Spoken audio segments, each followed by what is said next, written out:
So hello students. So এইটো question CWE 2021 তে আহিছিলে. So এইটোত কি কৈছে integration of mod x dx x square by 2 minus x square by 2 x mod x by 2 আৰু 0 বুলি অপচন কিতাত দিয়া আছে.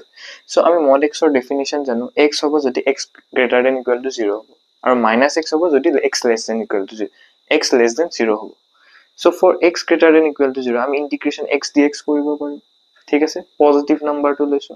So এইটোৰ integration কি হয় x square by 2 x power n by x power n plus 1 upon n plus 1. So x less than 0 হলে minus x dx. So এইটোৰ value আহিব minus x square by 2. এতিয়া অপচনত দিয়া আছে তুমি কনফিউজ হ'ব পাৰা a আৰু b কোনটো এনসাৰ হ'ব পাৰে. So সোৱা এতিয়া আমি এই দুটা এনসাৰ যেতিয়া কম্বাইন কৰিম তেতিয়া আমি এইটোৱে পাম ন.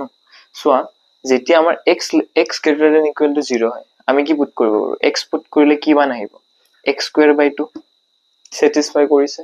যেতিয়া x less than 0 হয় আমি minus mod x ৰ জায়গাত যেতিয়া minus x পুট কৰিম তেতিয়া কি আহিব minus x square by 2. So দুটা কন্ডিশন ফুলফিল কৰিছে ন. So option C is correct. ঠিক আছে, thank you.